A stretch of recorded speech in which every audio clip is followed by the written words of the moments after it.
Yo, what's up, guys? So, life update. It's been wild. Um, just realizing how in the details God is. Last night we had people. There was a bunch of people that weren't able to make it, but there was a good amount of people, and just met some like super lovers of Jesus. People who are going out. And I've been praying. I'm like, God, bring me. I don't care if it's 5 people. Bring me people who want to go after you. And met somebody who wanted to create a halfway house and do street ministry as far as of like impacting people who've been through it. Today, I see my friend who I've talked to before, and he does that. He's created halfway houses. He does prison ministry. He does these other things in business. And just talking and realizing like what I'm saying is confirming things in him. What he's saying is confirming things into me. Life is just amazing. You know what I mean? Like God is so detail oriented. Um, you wonder sometimes like if you're where you're supposed to be. And I've known I've had a big calling on my life, and that's not like to boast or nothing. I, you know, I've had words that are spoken over me about it, and I just believe like in the childlikeness. Like God's a big dad, and He can provide anything, and trust and building that relationship with Him. And today we had a person come back in and give another donation. As far as financially, and it's like it's such an honor. Like we just got our 501c3 approved, so that was huge, and it's such an honor to have people say I want to invest in this. Like it's good soil. Like really going after the heart of God. We're in the beginning stages of it, but that's why I'm documenting this, is so you guys to build faith and like to encourage you to like step out. Right? You'll never regret on your deathbed doing something and having it fail. Like you'll regret more that you could have done it and it didn't work out, because if it fails, it's not really failure if you learn, right? And that's what I'm saying. And I'm like, this is just something that if God's not in it, it won't work. But God constantly keeps bringing more things, finances, and like He's bringing people to network with. And you know, last night I met people, and they're like, dude, like drive-through prayer, barbecue, hand out plates, people drive in, and all of a sudden they get prayed for. Like, why not? I had I have a vision and a dream. I've always wanted to see a stadium filled, and I always believed, like it starts small, right? So like I was like, how cool would it be if we rented out the high school and invited every church in the area, right, and in all the surrounding counties, and we did a worship night. Like all we did was worship. And each place played maybe a few songs if they wanted to, and we just went after the heart of God. And somebody gets up and preaches the gospel, and then leads people to Christ. And then if anybody needs healing, if anybody needs an encounter with God, that happens. But really, like we don't even have to preach. We don't even have to like do anything besides just believe that God lives in us and He's there. Like I said, the gospel is awesome because it explains to people who God is and His heart. But like, why is that so hard to believe? Like, how can we call ourselves Christians but we can't even unite with each other? A net, it's a bunch of small circles, but they form a big net. We're supposed to be fishers of men. We're supposed to cast out that net and pull people in. I was like, why can't we have a pastor's breakfast? All the pastors of the church who want to come by, and we on one of our days off, and we serve breakfast, right? And we just tell God stories, right? And just hang out and say, hey, does anybody have a need? Can we help you? Can you help us? And just network, right? Like, why not? Why can't we set aside, like if you have aught with your brother, you got to take care of it. It's about Jesus, guys. It's about Jesus. And that's what I'm dreaming and believing, and like meeting people who are going for it. And it's like, what does it look like? We have a hard time fasting for ourselves. What if we fasted for our brothers? Hey, you need breakthrough in your life? Okay, I'm going to stop eating for a day, and I'm going to pray, and I'm going to intercede on your behalf because I want breakthrough for you. What would it look like to have a group of people that like, somebody's going through it spiritually, like you can go over there and help them. We're creating a store in this place where people can come and shop for free. If you have need, come in, see what we got, and get it.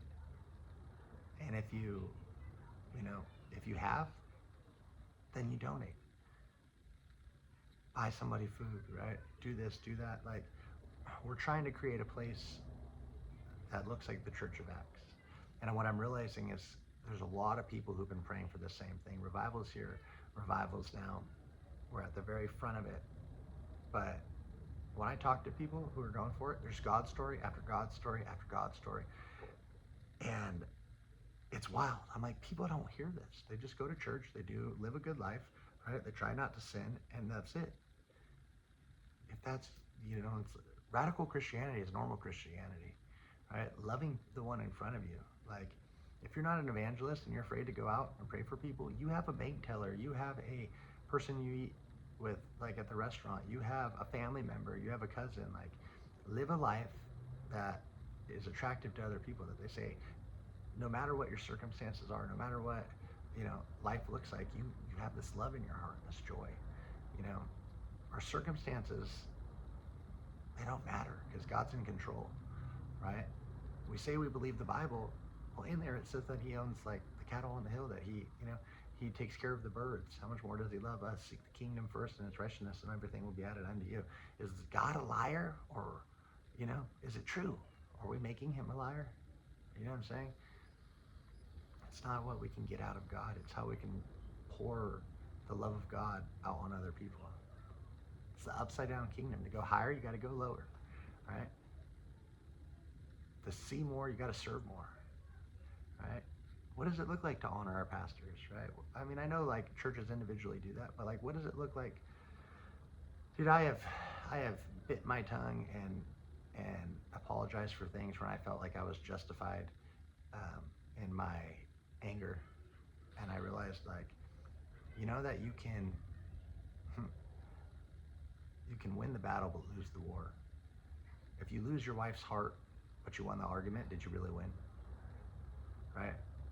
If you had a fight with the church and you separated and all that stuff, and you feel justified and you feel this and that, did you really win? You stopped hanging out with people that you loved and you grew up with. I'm just saying that, like, we overcomplicate it all, and I'm having radical faith and radical belief that God is doing something, and we're going for it with or without anybody. And I'm realizing there's a lot of people that God's bringing, and it looks different. It doesn't look like the people you would think that it is, but like, those are the most powerful people. If you've been forgiven much, you can forgive much. If you've seen life, you can help bring people out of that. But he didn't just stick with the Jews, he went with the Gentiles. He doesn't just stick with the businessmen, he doesn't stick with just the pastors. He goes for the low, he goes for the high, he goes for the medium, he goes for anybody. He prepares a table and says, go invite everybody, right? You're amazing. Like, I'm excited to see what God's doing, in this town, but also in Hot Springs. We had a couple that drove from Hot Springs for farther to come. We need to just go for it. Let's build a community of radical believers. There's so many God stories and nobody hears it. And it's like, we just want to see him move, and you get to be a part of that. And when you question if God's in it, normally he shows up, right? Like I said, the donations, the people I'm meeting, the confirmations we're getting, it's like he's in it, and it's just radical faith, childlikeness, creative miracles. Believe God for something that's so big that if he doesn't show up, it won't work, right? At least was he in it or was he not in it? You're amazing. Thank you so much for listening to this. I'll update you as it goes along. God's story. Nikki went to the store and went to, there's a person in front of her, went to pay for the groceries. It got declined. She's like, hey, I know that there's money on there. Can you run it again? Does it again, declines, does it again. And Nikki goes, hey, I'm gonna buy it, right? I'm gonna pay for it. And the person goes, no. You don't need to do that. You don't need to do that. And she goes, hey, I've been there. I know what it's like. You're amazing. Give me a hug. I'm gonna pay for it. Pays for it. People looked at her with disgust of like, why would you do this? It was was so taboo, right? And it's like, that's the culture we want to shake. And she walked away feeling so good and being like, that was God, right? Providing. And that's not a brag on Nikki thing, brag on us thing. It's like, but that's an example of how many opportunities, all day long, there's opportunities to show God's love. We just have to say, hey, Lord, here I am. Send me. You know, what are you doing? Let me hear you and see you, right? And step out. Revival's here. Revival's now. Let's fill a stadium. Let's worship God, right? Let's dream bigger than that stadium, right? We'll start with the high school and then we'll go to the Sims Arena, right? Like, let's start something, right? Love looks like something. If you have a God story, you know, put it in the comments. We want to hear from you. Every Monday at 6 o'clock, we're meeting. If you hung out this long, you're amazing. And I'll see you on the next one. Peace.